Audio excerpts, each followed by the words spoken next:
এই অবস্থায় আপনাদের মনে আছে শেখ মুজিবের দশা কি হয়েছিল? কি এক নেতা এক দেশ এক রাতে সব শেষ, 1975-এর 15 আগস্টে। আমার মতো এই 6 জন মেজর কর্মরত এবং অবসরপ্রাপ্ত সেখানে অভ্যুত্থান করে শেখ মুজিবের সরকারের পতন ঘটায়। এরপরে জিয়া রহমানের আবির্ভাব হয় এবং এই যে পতনটা ঘটালো, এটা কি ছিল? প্রকাশ্যে করেছিল না গুপ্তভাবে করেছিল? ষড় পরামর্শটা কি ছিল? গুপ্ত। 7ই নভেম্বরে শেখ মুজিবকে গণবাহিনী মুক্ত করলো কর্নেল তাহেরের নেতৃত্বে। সে গণবাহিনীটা যে বিপ্লব করলো, ওটা কি ওপেন সংগঠন ছিল, মানে প্রকাশ্য সংগঠন ছিল, না গোপন সংগঠন ছিল? গুপ্ত। এরপরে প্রেসিডেন্ট জিয়া ফ্রন্ট গঠন করলেন। সে ফ্রন্ট গঠনের মধ্যে আমি ছিলাম সামরিক বাহিনীর অফিসার হিসেবে। পার্টি গঠন করলেন। সেই পার্টিতে ন্যাশনাল আর্মি পার্টির চেয়ারম্যান মশিউর রহমান যাদব মিয়াকে, ওই পার্টি আমি করতাম। আমি বললাম যে মার্কাটা প্রেসিডেন্ট জিয়ার হাতে তুলে দেন এবং ন্যাপের পতাকাটা তুলে দেন।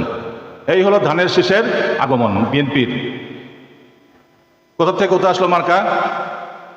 54 নৌকা, 64 হারিকেন, 70 নৌকা, 73 ধানের শীষের নৌকা, আর বাকশালে সব মার্কা শেষ। 79-তে এসে হলো ধানের শীষ আর নৌকা। 81 সনে জিয়া রহমান নিহত হওয়ার পরে তারপরে সামরিক শাসন জারি হয়। কি কারণে সামরিক শাসন জারি হয়েছিল সব আপনারা জানেন।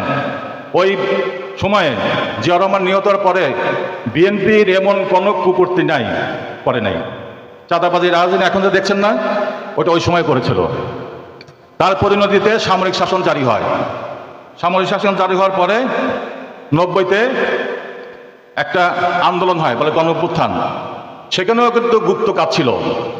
সামরিক বাহিনীর অফিসাররা গোপনে জেনারেল এরশাদের সরকার হটানোর জন্য গোপনে তারা কর্মকাণ্ড করে। সেই কর্মকাণ্ডের কারণে 90-এর গণঅভ্যুত্থান হয়। 1991 সনে বিএনপি যে ক্ষমতায় আসলো, বিএনপি কি এককভাবে ক্ষমতা আসতে পেরেছিল? কার সাহায্য লেগেছিল? দাঁড়িপাল্লার। তারপরে 140টা সিটে বিএনপি জয়ী হয়েছিল এবং 10টা সিট জামাত প্রকাশ্যে দিয়েছিল। 140টা যে সিট পেল, ওইটা গুপ্ত কাজ ছিল, ওটার মধ্যে আমিও ছিলাম। তাহলে সবই তো গুপ্ত। 2001-এ ক্ষমতা আসলো কিভাবে?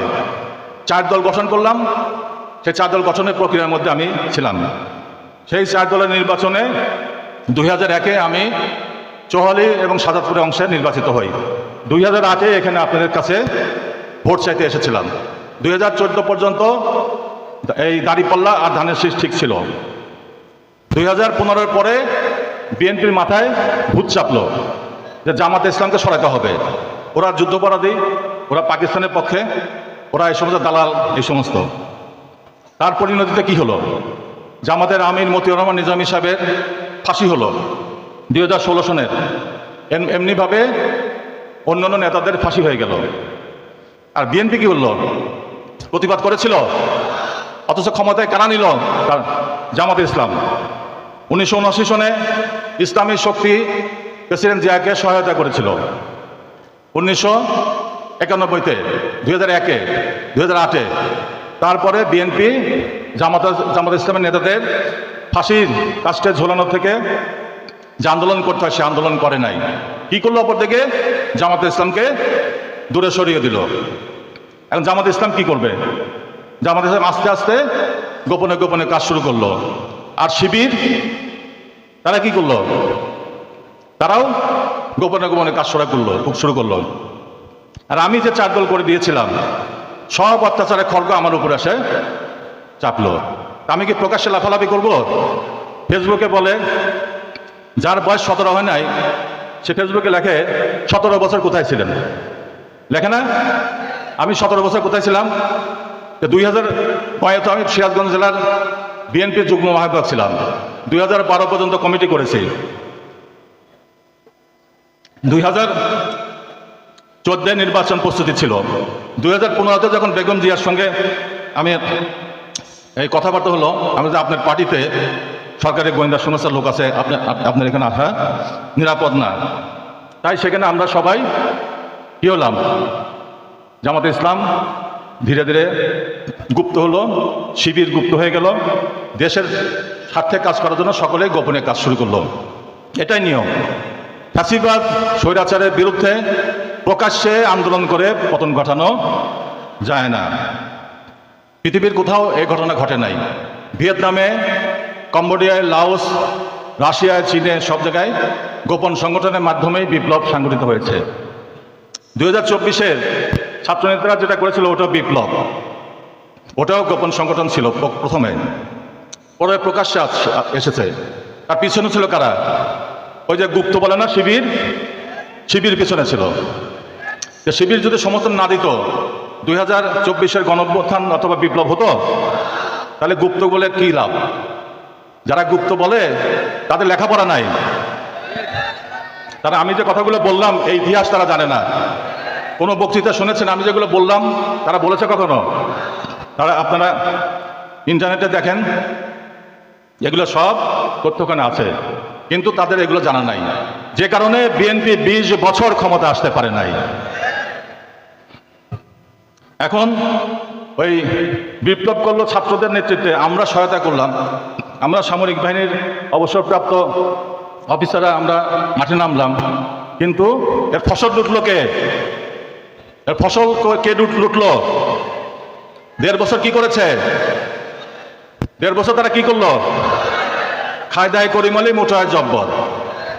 বিপ্লব করলাম আমরা ছাত্ররা, আর চাঁদাবাজি করে কোটিপতি হলো কারা? এখন আগামী 12ই ফেব্রুয়ারিতে ওই যে চাঁদাবাজি যারা করেছে, কোটি কোটি টাকার মালিক হয়েছে, তাদের কি ছেড়ে দেবেন আবার এগুলো করার জন্য? সে কারণেই আমাদের অধ্যক্ষ মোহাম্মদ আলী আলম সাহেব দাঁড়িপাল্লায়, ওনার বিজয়,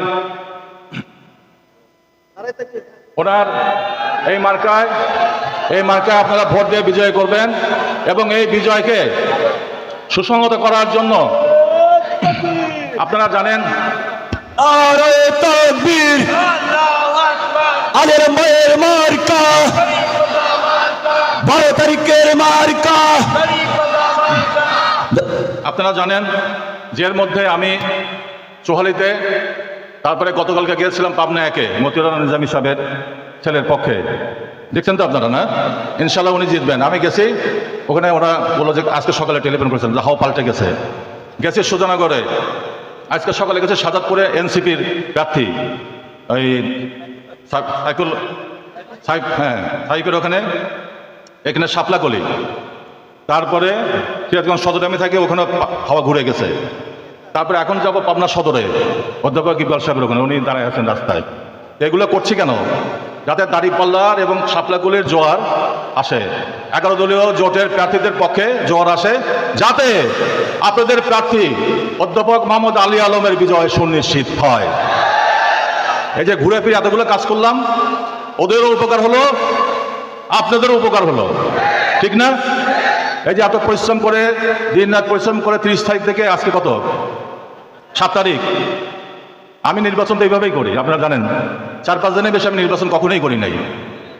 আলী আলম সাহেবের আমি শুনছি যে এই অবস্থা, আমি মনে মনে বলি যে এই অবস্থা পাল্টাতে কি করতে হয়, ওই মেকানিজম তো জানি, আল্লাহ তো আমাকে ওই শক্তি দিয়েছে।